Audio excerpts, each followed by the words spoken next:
Europe 1. Le grand direct des médias avec Jean-Marc Morandini. À le moins que l'on puisse dire, c'est que l'actu média est très riche en ce moment. Voici donc nos téléflingueurs qui débarquent pour commenter toute l'actu télé. Avec nous, Éric Le Bourris, bonjour. Journaliste à Télé Loisirs, merci d'être avec nous. Nicolas Voller, bonjour. Rédacteur en chef à TV Mag, présentateur du célèbre Buzz TV Mag. Et puis François Viau, bonjour. Bonjour. Directeur de la rédaction de Télécable Sat Hebdo. Première info sur laquelle j'ai envie d'avoir votre avis, c'est Valérie Damido qui annonce donc ce matin dans Le Parisien qu'elle quitte M6 pour rejoindre Énergie 12. Il y a un peu plus de 10 minutes, Énergie 12 a confirmé l'information. On commence avec vous, Nicolas Voller.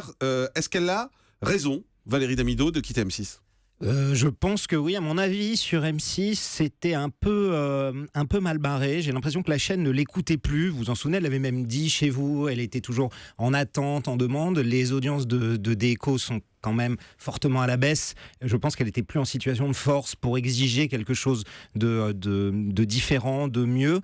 Donc, à mon avis, elle fait un bon choix un peu risqué, mais honnêtement, dans le cadre de la nouvelle politique éditoriale d'Énergie 12, c'est plutôt bien pour elle de partir là-bas. Et même ça, on ne sait pas ce qu'elle va faire. C'est ça, pour l'instant, on ne sait pas. Éric Le Bourris, est-ce que Valérie Damido et M6, ça ne matchait plus ? En clair, est-ce qu'M6 voulait se débarrasser de Damido ? Alors, je ne sais pas si M6 voulait s'en débarrasser, mais ce qui est clair, c'est que Déco, c'était une émission en fin de cycle. Hein. Quand on regarde la programmation récente de l'émission, voire la construction de l'émission à l'antenne, c'est parfois assez hasardeux. On suit même famille sur plusieurs semaines, on n'y comprend plus grand-chose. Et c'est pas un scoop de dire que Valérie Damido cherchait à se renouveler. D'ailleurs, je crois qu'elle a même passé un pilote de jeu. Elle a passé le pilote d'Une famille en or pour TMC. Clairement, elle était en recherche d'autre chose et de renouvellement. Et c'est vrai que Énergie 12, la nouvelle proposition éditoriale d'Énergie 12 tombe à pic pour elle et qu'elle a raison d'y aller, de bouger. Je ne sais pas si ça marchera pour elle, mais en tout cas, elle a raison d'y aller. Qu'est-ce qu'elle pourrait faire, selon vous, sur Énergie 12 ? Vous la voyez faire quoi ?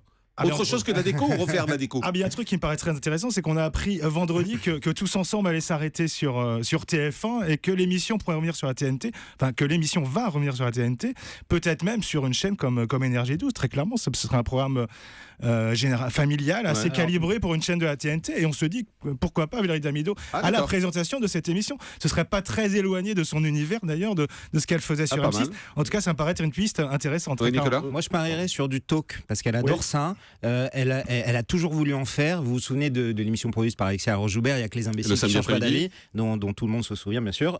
Elle n'est pas restée très longtemps à l'antenne, mais je sais qu'elle adore ça en tout cas. François Viau, vous la voyez faire quoi, Damido, sur Énergie 12 ? Je suis assez d'accord avec Nicolas. Un talk show, elle a montré qu'elle savait le faire. Et c'est vrai qu'avec M6, c'est la fin d'une belle histoire avec une chaîne qu'il a découverte. Mais en même temps, M6 a programmé son émission Déco n'importe comment. Il y a sa fiction qui est dans les tiroirs. Donc vraiment, y compris d'ailleurs le talk show qui a été programmé n'importe comment. Et puis, elle a un peu une responsabilité aussi. Son format Déco a complètement dérivé. Maintenant, elle installe des piscines, donc les gens sont pas moins concernés qu'on installe des piscines dans des pavillons. Voilà, tout le monde ne peut pas se permettre. Éric ? Et de toute façon, je crois que sur Énergie 12, il va y avoir pléthore de projets, de nouveaux formats. La chaîne a engagé un chantier. Je crois qu'il y aura plusieurs projets pour Valérie Damido. Et à mon avis d'ailleurs, mon petit doigt me dit que très prochainement, on va apprendre l'arrivée de nouveaux animateurs, de nouveaux visages. Le bruit qui circule, c'est Benjamin Castaldi qui arriverait sur Énergie 12. Ça vous paraît crédible ? Plus que crédible. Je crois qu'il s'en rapproche de plus en plus. Je pense que ça devrait bouger. François Viau, Castaldi sur Énergie 12 ? Oui, très certainement. Parce pour faire quoi, on sait ? Nouvelle Star n'est pas reconduit. Moi, je le verrais très bien en animateur de jeu. D'ailleurs, je crois qu'il y a dans les tiroirs un remake de l'Académie des Neufs, produit par Shine, The Voice. Et je pense que c'est un très bon animateur de jeu. Et il peut réussir comme ça. Et des prime time aussi. Voilà. Et des prime time. Mais vous aussi, l'Académie des Neufs ? Oui, je pense que oui, mais il y a beaucoup d'autres choses. Moi, je vous annonce qu'il signe dans 10 jours. Ah d'accord, donc dans moins de 10 jours, vous savez que ça va se faire. Ouais, ça va se faire. Donc c'est vrai, de nouveau look pour Énergie 12 qui va changer énormément. Le Télé 2 Semaines annonce en avril dernier que la chaîne voulait se débarrasser de Mathieu Delormeau également là-dessus. Alors Mathieu Delormeau est venu au célèbre Buzz TV, vous savez Jean-Marc, et il nous a dit que pas du tout, qu'il avait dîné avec Vincent Broussard, qu'il lui avait dit qu'il comptait sur lui, qu'il avait plein de projets pour lui pour la saison prochaine. Donc bon, c'est la parole Broussard, évidemment. C'est le patron d'Énergie 12. C'est le patron d'Énergie 12, voilà, du pôle télé d'énergie. Évidemment, on peut croire Mathieu Delormeau, évidemment, mais pour l'instant, ces projets, on ne les connaît pas encore. On ne sait pas si le MAG va rester. On sait que ces deux chroniqueurs, Capucine et Benoît, tournent un pilote qui pourrait peut-être remplacer le MAG. On ne sait pas. Donc son avenir est encore incertain, même si apparemment lui annonce qu'il reste sur Énergie 12. Et Énergie 12 l'a pas confirmé pour l'instant, en tout cas qu'il restait. On dit un mot également sur cette polémique qu'on évoquait tout à l'heure, c'est Caroline Forest et Laurent Ruquier. Eric, est-ce que aujourd'hui vous comprenez l'ampleur que prend cette polémique et le choix de Laurent Ruquier de dire je n'inviterai plus jamais?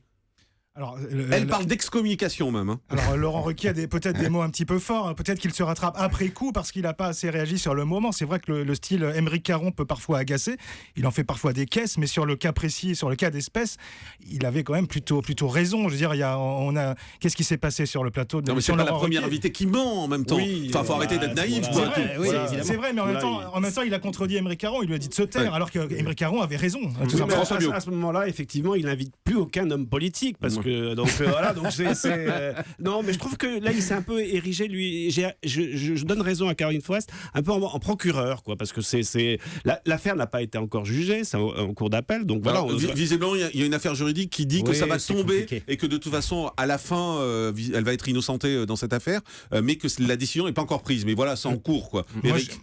Après cette émission, j'ai appelé l'avocat de la victime, une jeune femme d'origine musulmane, dont Caroline Forest a remis en cause l'agression. Et moi, l'avocat de cette jeune femme m'a assuré que, contrairement à ce qu'a dit Caroline Forest, la famille n'a absolument pas abandonné les poursuites à l'encontre de Caroline Forest et que Caroline Forest a été condamnée en première instance et que ce cas sera jugé bientôt par la cour d'appel. Voilà. Ouais, Nicolas Voller, on n'invite plus ceux qui mentent à la télé? C'est effectivement, comme dit François, à ce moment-là, on n'invite plus aucun homme politique, on n'invite plus personne. Et vérifier des choses comme des chiffres. Éric Zemmour est venu aussi sur le plateau, vous vous en souvenez, pour la sortie de son livre. Puis il a sorti des tas de chiffres, des trucs qui n'étaient pas vrais. Si forcément, après coup, on analyse, on se dit, il m'a menti et je l'invite plus, c'est un peu compliqué.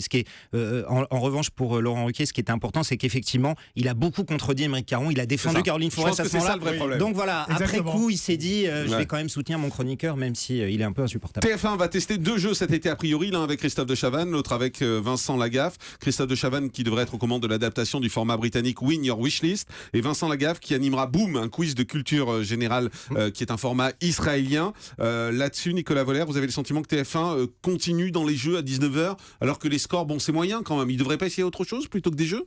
C'est compliqué, leur accès est très très difficile en ce moment, vous le savez, depuis plusieurs semaines, donc ils cherchent, ils font des choses. Pour l'instant, c'est l'été c'est aussi propice au test, on le sait. Ils avaient mis Jean-Luc Reichmann l'an dernier, vous vous en souvenez, avec Le Mur, qui était un autre jeu. Là, le jeu de Lagaffe, Boom, bon, on verra ce que ça donne. C'est produit par Keshet, vous savez, la société de production israélienne qui a fait Rising Star. Ils tentent C'était pas un succès, hein, déjà. Non, c'est sûr.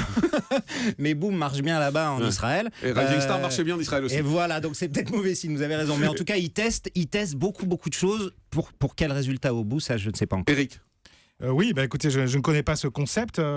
J'espère que pour TF1, il n'y aura pas d'incident dans l'actualité nationale qui pourrait remettre en cause le principe même de ce concept, de ce jeu. Quoi. On rappelle que c'est une bombe à désamorcer en coupant un fil, en fait. C'est ça le concept du jeu. Donc on se dit que c'est un peu risqué de faire ça dans la période actuelle, surtout. C'est vrai qu'on est un peu sur le fil. Voilà. C'est le cas de le dire. Oui, mais TF1 est obligé de se renouveler parce que le Juste Prix et Money Drop se sont cassés la figure. Donc il faut qu'ils trouvent de nouveaux formats. Et ça peut être autre chose que des jeux. Oui, mais des nouveaux formats justement où il n'y a pas forcément du jeu, qui ne tourne pas autour du jeu. Le jeu de Win Your Wishlist, c'est un jeu avec des couples amoureux, ils gagneront des voyages à Venise. Et Boom, c'est un jeu qui est très visuel. Il faut sortir des plateaux parce que les gens, ils ont besoin de divertissement dans les jeux. Et puis quel avenir pour Julien Courbet sur D8? On voit que les jeux qui sont à 17h30, 18h ne marchent pas vraiment. On a vu vendredi que son émission, quand c'est lui qui présente Touche pas à mon poste, c'est très faible. Ça a fait moins de 700 000 vendredi alors que le Grand Journal était resté dans sa moyenne et c'est à vous aussi. Est-ce qu'il y a un problème, Julien Courbet, sur D8, Nicolas Voller? Non. Non, je pense que non, vraiment. D8 est très content de Julien Courbet. Il doit encore trouver sa place. Ça fait quand même moins d'une saison qu'il est là. On lui a donné tout de suite beaucoup de choses, des jeux, les remplacements de Cyril Hanouna, beaucoup de prime d'ailleurs qui marchent pas si mal. Et aujourd'hui, quand vous dites, Jean-Marc, il fait 750 000 en access pour D8, c'est un très bon score. oui, sauf que c'est 500 000 de moins que Hanouna. Voilà. Tellement habitué au score de Cyril Hanouna qu'effectivement, ça paraît un peu décevant. Mais il va trouver sa place et moi, je suis certain il restera la saison prochaine. Il est encore là pour quelques temps. Éric Le Bourris, il restera la saison prochaine, Courbet, sur D8? Nicolas, je pense que Julien Courbet, c'est quand même du solide et qu'après, sur le long terme, ça va marcher. François? Oui, Julien Courbet, c'est un excellent animateur. Et puis, il faut reconnaître quand même que toutes les émissions en access du vendredi sont légèrement en dessous. Donc, c'est pas la faute de Julien Courbet. Peut-être une petite responsabilité de la part de D8 qui a quand même surexposé ses jeux. Le maillon faible à prendre à laisser. Plus des primes, ça fait quand même beaucoup. Et du coup, il y a usure du format.